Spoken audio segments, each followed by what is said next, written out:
The family that vacations together stays together. At least, that was the plan. Except now, the dastardly desk clerk is saying he can't confirm your connecting rooms. Wait, what? That's right, ma'am. You have rooms 201 and 709. No, we cannot be 5 floors away from our kids. The doors have double locks. They'll be fine. When you want connecting rooms confirmed before you arrive, it matters where you stay. Welcome to Hilton. I see your connecting rooms are already confirmed. Hilton, for the stay.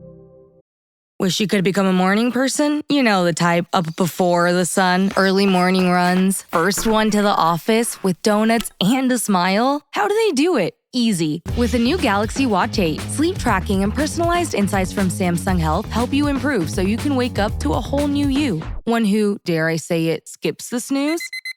It's possible. Train your sleep with Galaxy Watch 8. Learn more at Samsung.com. Requires compatible Samsung Galaxy phone, Samsung Health app, and Samsung account.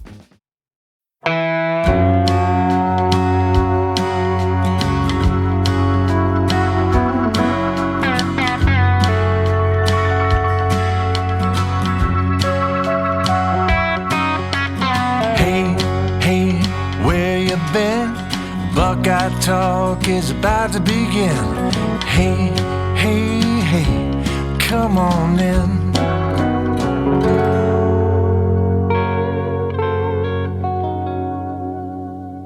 Welcome back to Buckeye Talk. I'm Stephen Means. That's Stefan Krajisnik, and that is Andrew Gillis. We talk with Ryan Day on Tuesday as the Buckeyes prepare for their final game before their final bye week. They'll face Wisconsin in the third road game in the last 4 games. And it felt like, Stefan, I feel like there's like 3 different things that came out of Tuesday's presser. How does Ohio State feel about the run game? How does Ohio State feel about its special teams and its punting scenario? And then kind of like a big picture conversations of the pressures of being a coach at a major program and transfer portal stuff. I think those are the topics. I don't want to start with any of those topics. Okay. What do you want to start with today? So Andrew, you were at the wedding. I assume you went back and you've watched Ryan Day's post-game press conference. I couldn't find it on Sunday morning, and I went, I'll get to it, and I never got to it. Okay, well, Steven, you were there. You saw it. The gist is Ryan Day was not necessarily thrilled with how they played against Illinois. It was, he talked about letting the foot off the gas a little bit and not being happy with that and kind of having to almost remind them in the locker room that they won. And I thought that post-game against Illinois, despite all that, I thought he kind of had a bit of a positive nature to how he spoke, because I think he was trying to, send the message of like, hey, like, even when it's not perfect, we can celebrate wins, especially top 20 wins on the road. Mm-hmm. As a result of that, I thought today was going to be hey, these practices are about to be scorched earth. This was bad. This was bad. This was bad. I don't care who our opponent is. Ohio State is Ohio State. We judge ourselves regardless of the opponent. I thought we were going to get a pretty fiery, borderline mad version of Ryan Day, and I don't think we got that. I thought Ryan Day was in a really good mood on Tuesday. I think he showed up a little salty, and then he kind of eased into the presser. I think it was kind of a mix. I'm with you, Stefan. I thought it was not going to be great. And then I think the first couple of questions, it was, we got to get better and we got to work and he had like his kind of deep voice, angry voice on. And then I think like as the press conference kind of went on, he lightened up. And then like somebody asked him about the portal and he got mad at that, but he like forgot about that he was mad at his team. So yeah, I think he got better. He also said Bloody Tuesday starts in 2 hours. So sure. He wasn't mad. Okay. He wasn't. The energy that today's and tomorrow's practices, Tuesday and Wednesday, the energy of what those practices are going to be, I do agree he did not come into the presser with that same energy. But this is also, next week's a bye week, and it's like a real bye week. They're going to breathe for a second before they hit the home stretch of November, which is the staunching game that is Penn State. Man, what a big game that is. But in all seriousness, I think he's pretty annoyed with how they played on Saturday. I just think he didn't come with the tone that we were expecting him to come with, the tone at noon. But also, they don't start their day in terms of their player interaction until 2:30 in the afternoon, right? The morning is coaches' meetings and stuff like that. These kids obviously have classes, though most of them are probably online. But still, they're just taking care of other things. And then at 2:30, they'll have their team meeting and they'll start their day off. I would expect Tuesday's practice will have still been a little bit of hell, simply because of what happened on Saturday, mixed with this is your last really difficult practice for 2 weeks. Yeah, I second that. I just thought maybe we were going to see a little bit of that in the presser, and I don't think we did.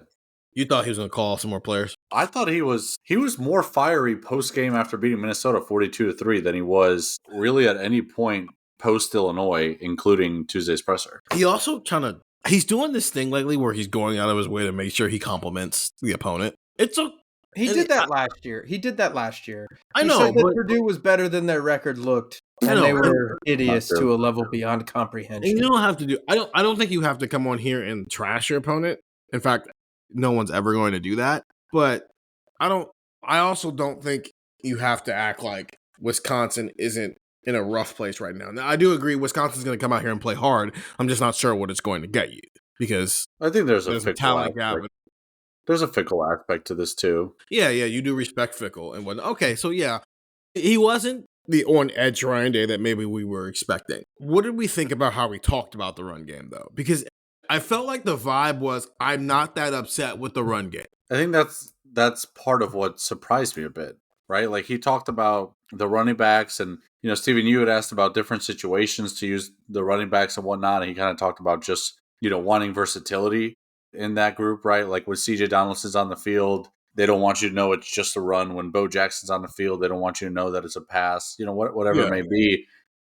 And I don't know if that was exactly at the core of what you were asking, the way he answered it. And then later, Spencer Holbrook from Leonard Rowe kind of followed up and talked about some of their best runs coming out of 11 personnel as opposed to 12 personnel and asking pretty straightforward, are you getting what you want in your run game out of 12 personnel? And Day saying, yeah, it feels like they are. That kind of surprised me a little bit. I thought he was going to be maybe more critical in response to that question. So it feels to me like Ohio State's still trying to find its run game, and there's elements that they like and elements that they don't like. And maybe as we kind of, get into the second half of the regular season, that starts to dwindle down of, the runs that you are going to call and the runs that you're not going to call, and kind of maybe your run game playbook starts to shrink a little bit. I don't know what that looks like, but I was a little surprised to see the tone in which Ryan Day talked about kind of his pleasure, I guess, with what the running game is doing. So, what's your interpretation of this run game? How would you describe it right now, Gillis? I don't even know if that sounds like a weird question, but the way they're using Bo and CJ and James and just what is your overall thoughts of where Ohio State's run game is right now, 6 games into the season? Where it doesn't feel like it's bad, but it's not. I don't know if it's bad, good, or anything else. I don't know what it is. Yeah, I don't think. I think I was listening to your guys' post-game pod on Sunday, and I think Stefan mentioned this, or maybe this was the Monday pod, where he was talking about, we talked so much about this offense like leaning into what Heartline is that maybe we kind of forgot that they need to replace what Chip Kelly left. And I think that was a pretty fair point. And I think they're still trying to find that mix, but I think they're struggling. And I think they realize what happened last year in the national title run with Quinshawn and Travion. And I think they realize like how important having a running game like that you could rely on was. For as much as we talk about this team just kind of needing to throw the ball and rely on the pass game and everything like that, I mean, think about that Penn State game and how they just kind of iced that thing away by running the ball right down Penn State's throat against a really good defense for like 5 minutes.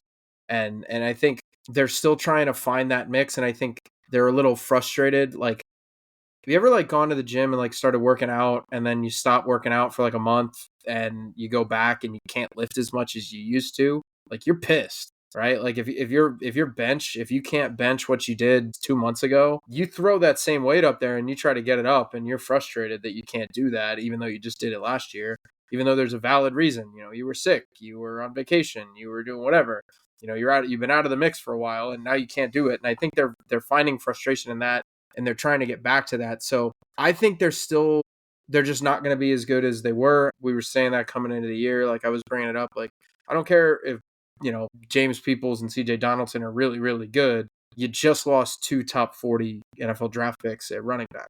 And you just lost some really good offensive linemen. The running game is not going to be what it was. So I think there's a little bit of that. I think there's a little bit of the frustration that they're not what they were. And I think there is a little bit of an element, as we've kind of talked about. We talked about it in our video. We talked about it in a couple other places. I think they're just trying to see what they can get away with.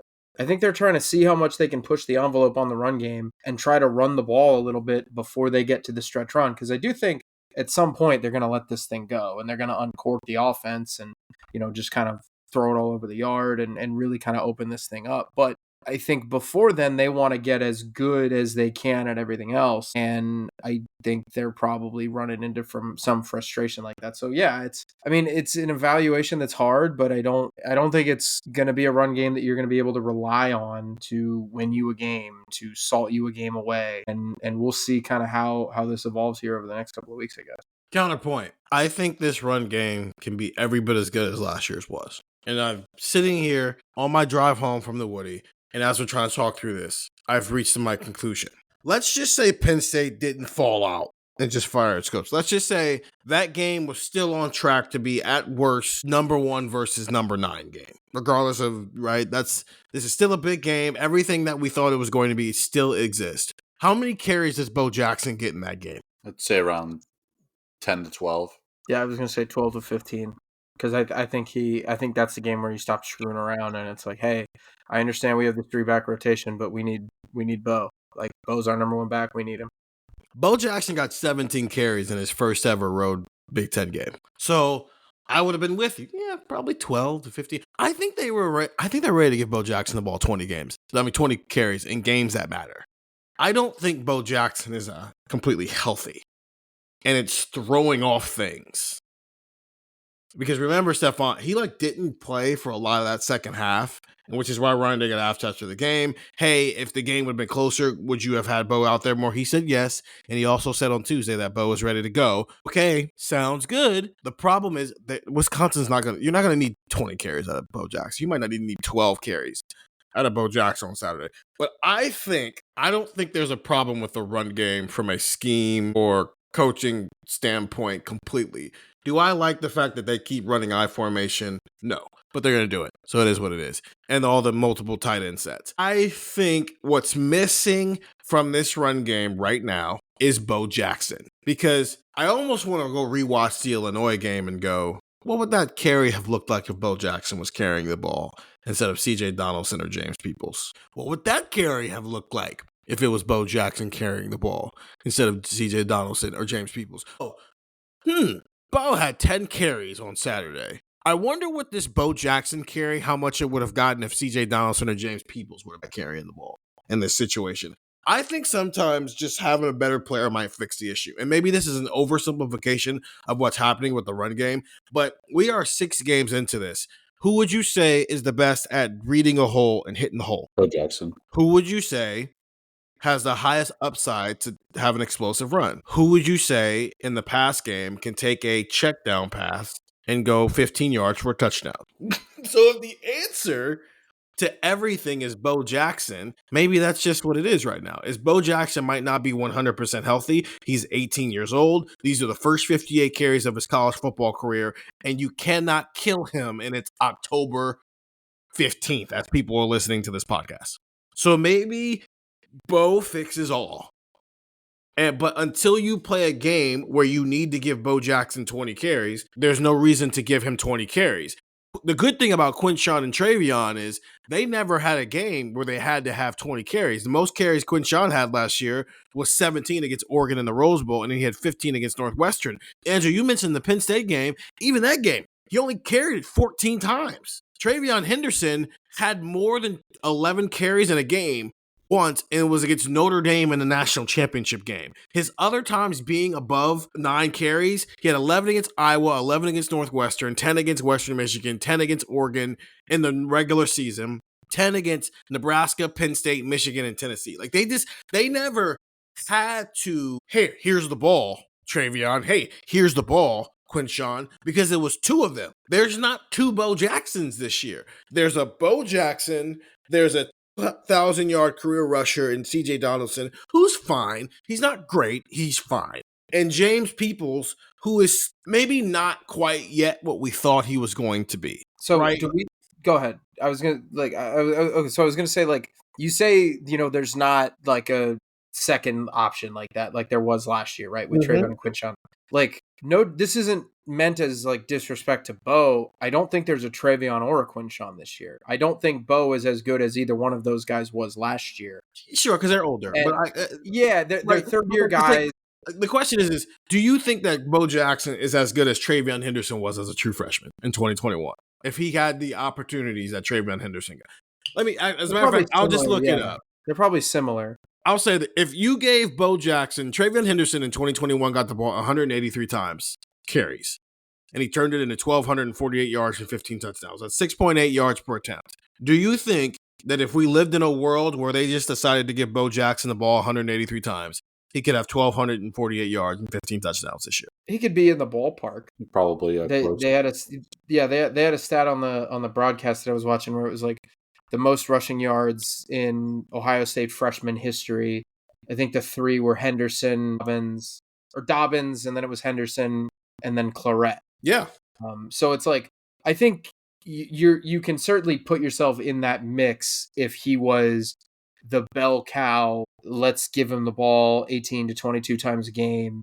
He's getting that type of rep. So I think you're in conversation. My question to you guys was going to be like, do we think one of the reasons why they're doing this 3-back set is because they're in a way looking at it math-wise going, hey, what if we just get what we had from those 2 out of 3 this year? And if we stay fresh, if we stay healthy, these guys have different skill sets. We can maybe squeeze whatever we can out of these 3. Again, it is important to remember, like, CJ is older, but James is still a second-year guy. Bo's a first-year guy. You have a ton of youth in that room. And I'm wondering if that's part of it where they're looking at it going, like, James Peoples hasn't carried a full workload yet. Bo Jackson hasn't carried basically anything at the college level. And I'm just kind of curious if you guys think that, like, they're looking at it going, we can make 3 be what 2 was last year. Do we think that's part of this? Carlos Lachlan doesn't want a workhorse. The more the merrier. Sure. That's all. It's they think they have 3 guys they can play this year. And they like that. Because if you play 3 guys, if you're playing one might, break down by the time you get to December. They played 2 last year, and both of them got to the finish line. If they play 3, in theory, if you play 3 different guys, that's even less work tread on anybody's tires, and you get these guys in January. That's why they're doing it. Carlos Lachlan thinks he has 3 guys who can play football for him, and the benefit is none of them have to carry the ball more than 15 times in a singular game unless the moment calls for it. There's only 1 game so far on the schedule that's called for it where one of them needed to get the ball more than 15 times, and Bo Jackson got the ball more than 15 times. I think he would have gotten the ball more than 15 times this past weekend because the moment kind of called for it. He's just not healthy. I think to answer your question, Andrew, it feels like last year they used 2 guys to keep 2 guys healthy, right? They were letting Travion and Quinshawn share the load so that Travion and Quinshawn were ready to go. I feel like they're almost using 3 guys this year to ensure that Bo and one of the 2 other guys is healthy. I think when we get to the playoffs, or at least to bigger games like Michigan, I don't think we're going to see 3 guys. I agree. I think it's going to be Bo, and then I think it's going to be whichever. I think right now I would say CJ is probably the second best guy. Maybe by the time we get to Michigan week or by the playoff, it's James Peoples who's the second best guy. We'll see kind of how that progresses. But last year was split the workload between these 2 so that these 2 can be healthy for the playoffs. This year it feels like split the load between these 3 so that Bo and someone else can be healthy for the playoffs. So I think when we get to the biggest games, I still maintain that it's going to be 2 guys who split the work. I agree. It's just the second guy. I just think 3 is too much. And I think they're realizing that in real time. Yeah, 3 is too much. I think the second guy will become a situational guy. Like, I think you know what it is? Bo Jackson is what Jeremiah Smith and Carnell Tate are, but for the run game. And I'm not saying as good. I'm saying, hey, how come you're not doing this more? Because we don't have to. Okay, you're ever going to do it? Sure, when we have to do it. Sure, when the opportunity, right? I think Dave was talking about it on Tuesday, the fact that Minnesota played more single high. They challenged us more. So there were more opportunities for explosive plays in the pass game. Now, the key is trying to find ways to be explosive regardless, right? But also when the moment calls for it, when you see press man, when you see them bring that safety down, that's when Jeremiah Smith and Carnell Tate all of a sudden get to eat because the moment calls for it. The moment didn't necessarily call for it against Illinois. And the one time they did call for it, it was a Des Bryant situation of was it a catch or was it not a catch? By the way, did you guys think that was a catch? The Jeremiah one or Des Bryant? No. The Jeremiah one. I thought it wasn't. Okay. I didn't think that when the guy punched it out, I think everyone sees that and thinks that's when it was ruled incomplete. I think when he hit the ground, the ball came loose just enough to where he regained possession. He was already out of bounds. That, and also I think it is when you watch it in real time, I think it looks a lot more incomplete than when you watch it in slow motion. That's what, like, I remember I was watching the replay and I was watching it with my dad, and my dad was like, how is that not a completed pass? And it was like going at like snail pace speed. And I remember thinking to myself, like, when they speed this up, the ball, I mean, you kind of need to look at it to see where the ball is on the ground, but I didn't think it was good. I don't either. I think they got to get Bo to January. And if he's already dealing with something, then you got to be smart with how you bring him up. So I think I agree with you on that, Stefan. Last year, I felt like they were using 2 guys to make sure 2 guys got to the finish line. This year, it feels like they're using 3 guys to get 1.5 guys to the finish line. And the 1.5 is going to be Bo, and then whichever one of you other backs is balling by the time we get to December and January. I mean, it's he's also 18 years old. Forget the position he plays. He's 18. So it's like they did that last year with guys who were like 22 and could have very well been playing in the NFL. They're doing that with somebody who like just legally is allowed to vote now. But so, that's the thing. They need to have him healthy. The thing is, the last time they were in this position, they didn't necessarily treat this like this. Though, Travion Henderson, through the first 5 games of his career as an Ohio State football player, 53 carries in 5 games.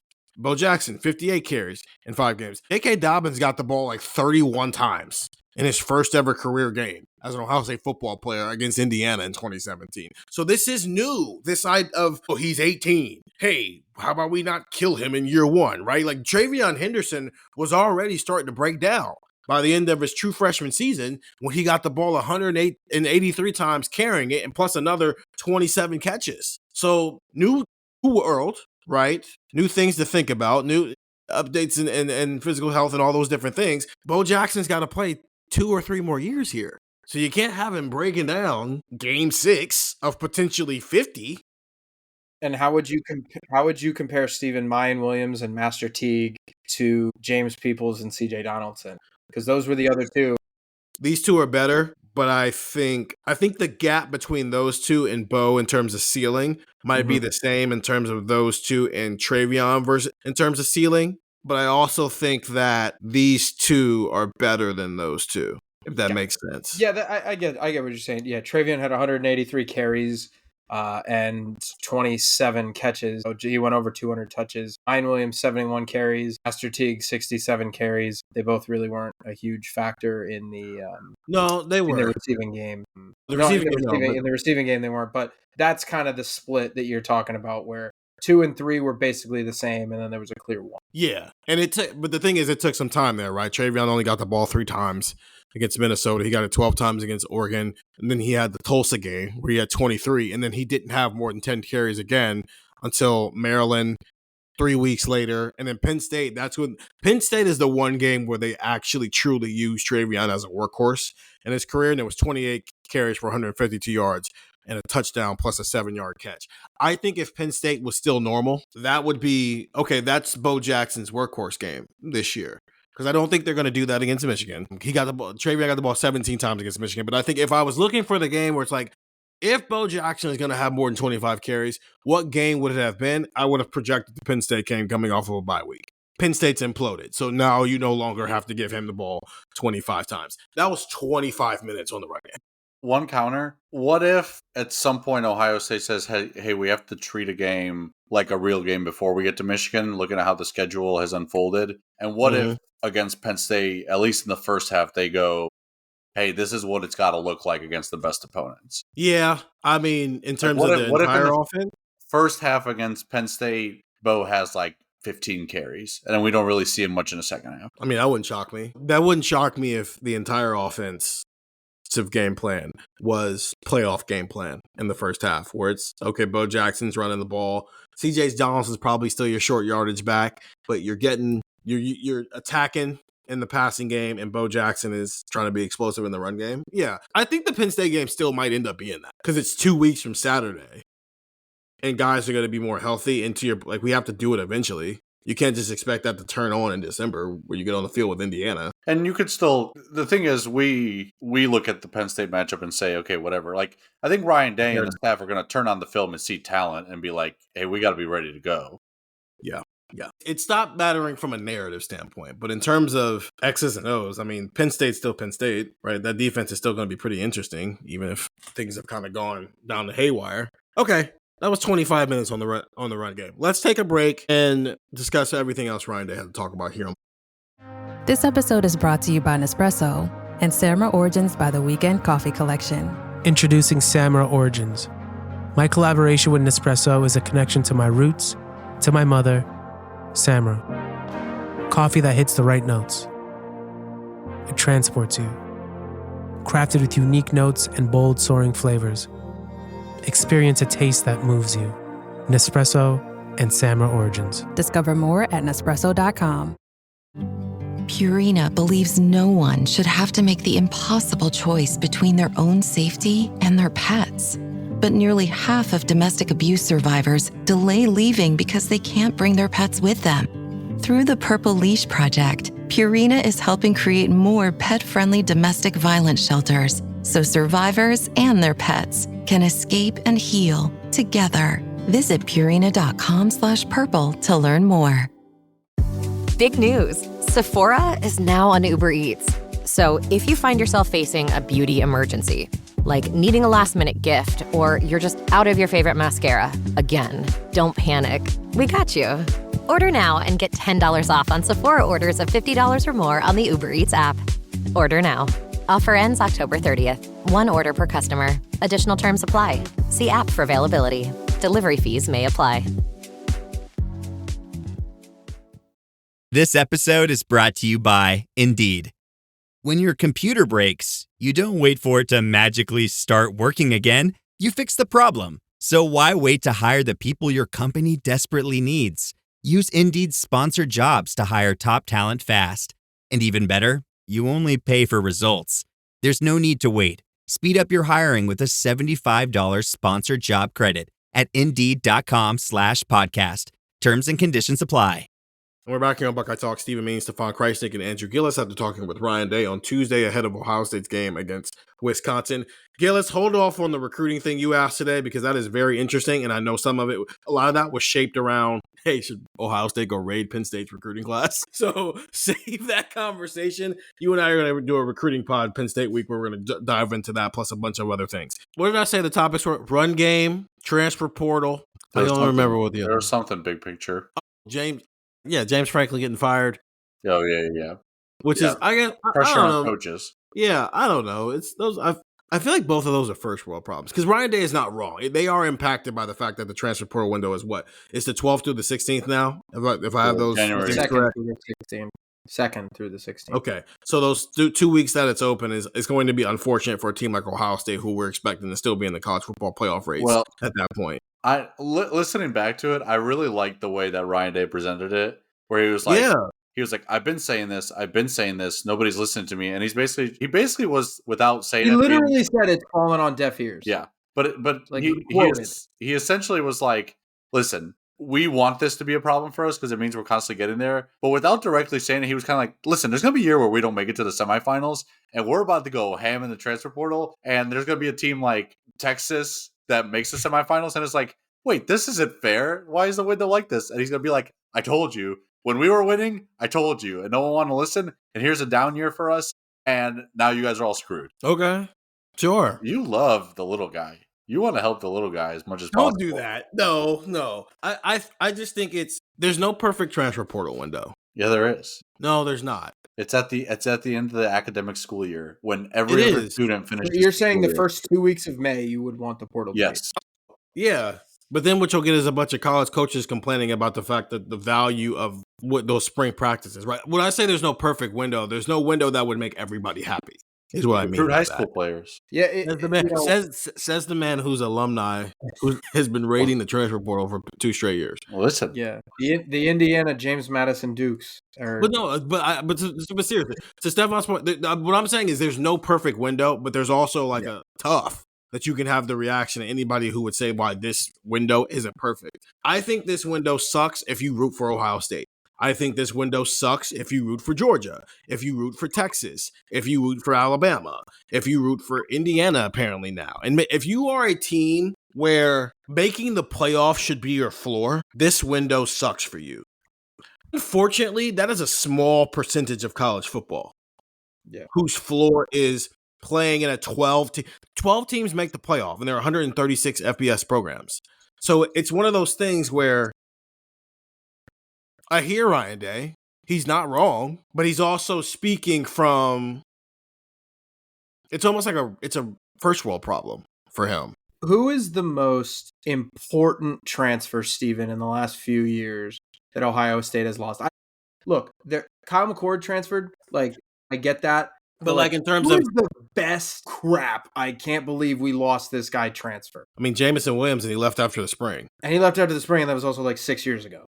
Like, I'm not saying that diminishes it. I'm just saying, like, in the last 5 years, they haven't really lost anybody that you would go, whoa. And I get, like, to your point, it's one of those things where there are programs like Ohio State that will be like, hey, we're getting screwed here. How come we can't go replace the guys that we lose? How come everybody else gets to just poke our rosters? And honestly, I think the bigger part of this is like that 5-day window at the end of the year. Like when their season ends, like for Notre Dame and Ohio State last year, they had a 5-day window where like they can't do anything and maybe get a backup option, whereas everybody else in the country is calling their players. And I don't like that part of it. That's the tough part. But then, like, I'm sure, there are programs like Purdue where it's like, of course, like, who thinks about Purdue? But Purdue's sitting there going, oh, is Ohio State mad that, whatever, and we just lost Dylan Thieneman to Oregon, and we just lost Max Clare to Ohio State, and anybody we have that's good goes to these programs anyway, and now they're complaining that this program that has all the advantages in the world don't have. I get it. Like, Ohio State had the spring window after that. So them losing Hero Canoe after a natty or something like that, like there was another window where you could address that. Like exactly. there is no other window. No, but we've also talked about that spring window is often not great because everybody just hopped in for the window. Okay, so the transfer portal has existed since what, 2020 or something like that? Well, it was like 2018. It was a little before that, I think, but yeah. Okay, so Bo Atkinson and Trey Sermon. Okay, that's 2 more than you're gonna have now. Now you're gonna have 0. Now there's 0, and I think that one portal window is the right move, and Ryan Day and Ross Bjork think that one portal window is the move.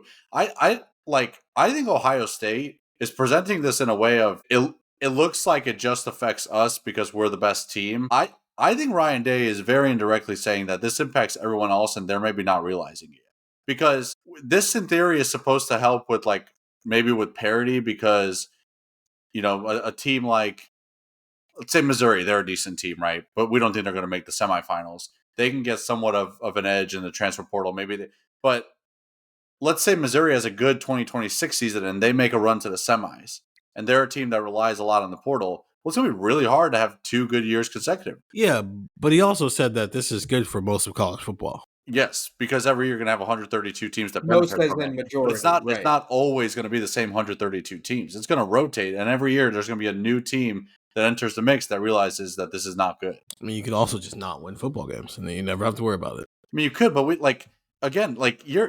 you're looking at this almost too much of the outside the Ohio State bubble to where you're back in the Ohio State bubble. Like nobody retains like Ohio State. So that 5-day window to say Ohio State's going to get their roster rated is not true because you're right. Ohio State has not lost a big outside of Kyle McCord. They haven't lost a big player. Okay, that's not true for most other programs. Right.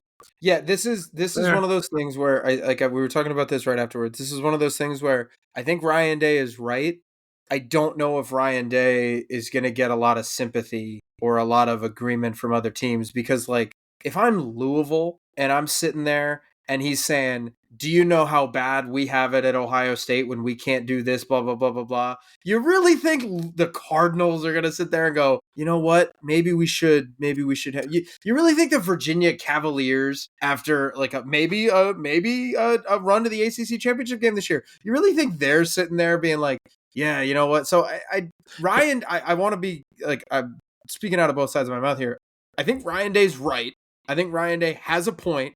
I think Ryan Day is correct, but I also think he's fighting a losing battle because yes, it's I don't think he's impactful fighting to a him. losing battle. It's not a losing battle. It's just, can I say A this? battle that he's never going to win. He's not. Yeah, He's probably not Ryan Day's not doing the "woe is me" thing though. Ryan Day is saying it's ridiculous that no other sports league in the history of mankind, from when they were wrestling in Athens in the very first Olympics to when they're playing college football in the 12-team playoff era, in the middle of the season, the Greek gods did not say, "Hey, Zeus, you finish your run here with Greece." And then you're going to come play for Serbia because that's not how it works. The prehistoric Olympics would have been electric for the transfer portal. College football becomes its own thing that's not married to an academic college. That's all that has to happen here. And that's never going to happen. But Cardell Jones was right. He did not come here to play school. Steve and I joked with someone from Ohio State before the Illinois game about this concept of like, well, why don't you just start asking Ohio State to move the school like the academic calendar? And they laughed and they were like, yeah, I mean, you can't do that, unfortunately. But that would be great. That'll go over What if just, and this, we can move off of it after this. What if, I think Lanning brought this up last year, where January 1st is the end of the season. That's the day of the national championship. Sure. And you move the season up a little bit. You consolidate it and you put that window there where it's January 1st is the end of the season. Play the game at the damn Rose Bowl every year. I don't care. And then January 2nd or January 5th to 15th is the portal window. And then everybody's done. National championships played. Sure. That's an option too.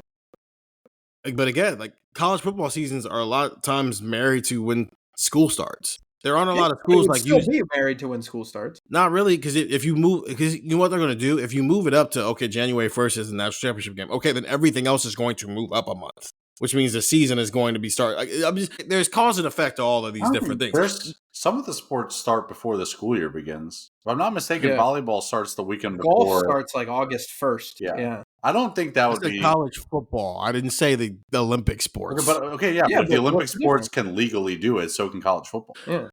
There's a lot of things college football could do that they not do. We just started paying the kids 4 years ago. We didn't even do that right.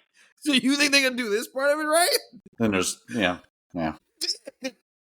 there's a lot of thoughts that I have that I don't want to start naming. We're 40 minutes into a podcast. I don't want to start naming things to get me on the wrong side of like. I don't want the Cotton Bowl to be mad at me because you want your backpack. Yeah, sure.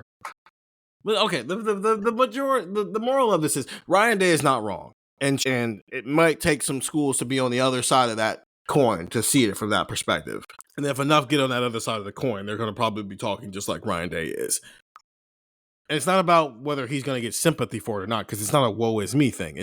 This is what it is now, and they're going to have to adapt to it. And to the point, Stefan, of not everybody retains like Ohio State, this is where I'm going to be a little arrogant. So buckle up real quick. Then be a better program and retain your players better.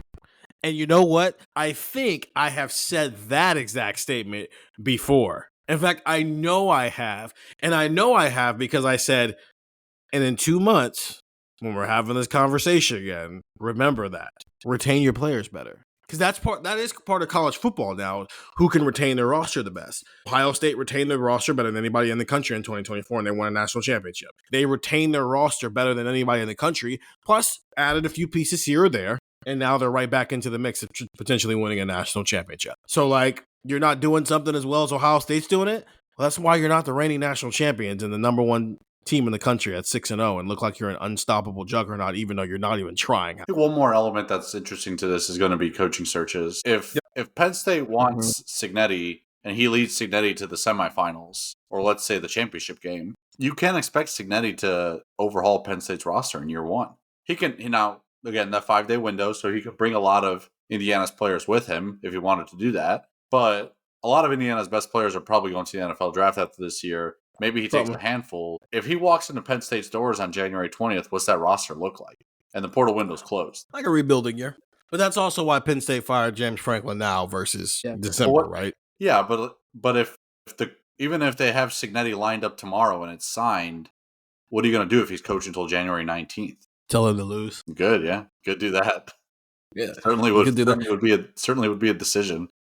Yeah, it's like, why are you still trying to win? We see this actually with basketball a little bit because of the structure of March Madness. like when I covered Mississippi State and they hired Chris Jans, he was like, everyone had known for a while that he was going to be the next basketball coach. He was at New Mexico State, and you're sitting there watching him play in the second round, and they had upset UConn in the first round, and they were playing Musselman's Arkansas in the second round, and people at Starkville were kind of like, wow, our new coach is awesome. He keeps upsetting these teams. Hey, by the way, the portal's open. Can you lose and come to Starkville already and build a roster? Yeah. Like that would be an interesting dynamic in football, but there's a chance that the portal is just not open when you get there. That's why Matt Rule would maybe take Matt Rule, don't take Kurt Cignetti. Yeah, that's the only reason. All right, that's enough. That's business talk, and that's for the offseason. We're supposed to be talking about football. 614-350-3315. Live show later on this afternoon at 11 a.m. We're talking college football playoff, but we're not necessarily just going to project it because I think everybody does that, and so it's not necessarily as unique, and it just makes us the same as everybody else. So what we're going to do instead, we put these groups into categories of locks, close to being a lock. I have all these different categories that we're going to use, and it's going to be a fun live show. It'll be about at 11 a.m. on YouTube. Come join us. Come join in on the phone and get the text 614-350-3315. 2-week free trial, $3.99 after that. Ohio State, Wisconsin on Saturday. All three of us will be there.